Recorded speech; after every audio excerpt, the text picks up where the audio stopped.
বক্তব্য রাখছেন বাংলাদেশ জামাত ইসলামী কেন্দ্রীয় মজলিসের সুরার সদস্য, ঢাকা জেলার সংগ্রামী সেক্রেটারি, জামাত মনোনীত ঢাকা 19 আদর্শ আসনের এমপি পদপ্রার্থী অধ্যক্ষ মাওলানা আফজাল হুসাইন।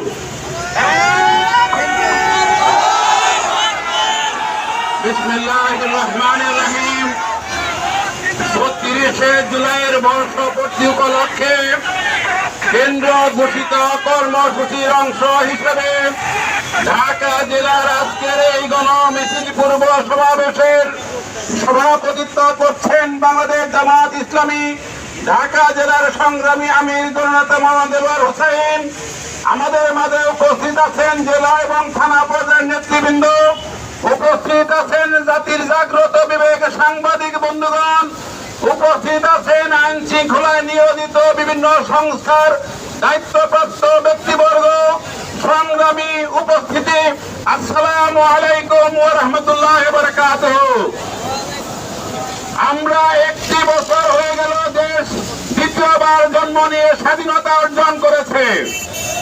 এখন পর্যন্ত 2000 শহীদের মায়ের কান্না থামে নাই। 20,000-এর অধিক আহত ছাত্রদের কান্না এখনো থামে নাই।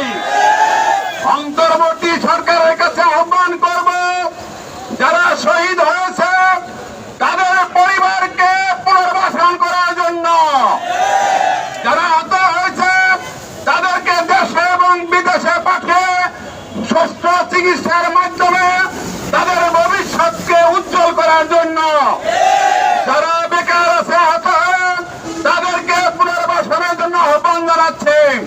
সংগ্রামী উপস্থিতি, আগামী জাতীয় নির্বাচনে এদেশের জনগণ যদি জামাত ইসলামীকে সেবা করার সুযোগ দেয়, 24 জুলাই যারা শহীদ হয়েছে, যারা আহত হয়েছে তাদেরকে জামাত ইসলামী পুনর্বাসন করবে ইনশাআল্লাহ।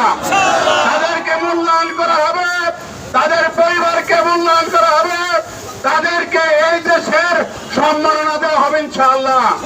আসুন আগামী দিনের নির্বাচনে জামাত ইসলামীর প্রার্থীকে নির্বাচিত করে এ দেশের শাসক নয় সেবক হিসাবে আমরা চেষ্টা করি, সেই আহ্বান জানিয়ে আমি আমার সংক্ষিপ্ত বক্তব্য শেষ করছি। বাংলাদেশ জিন্দাবাদ, বাংলাদেশ জামাত ইসলামী জিন্দাবাদ। আসসালামু আলাইকুম ওয়া রাহমাতুল্লাহ।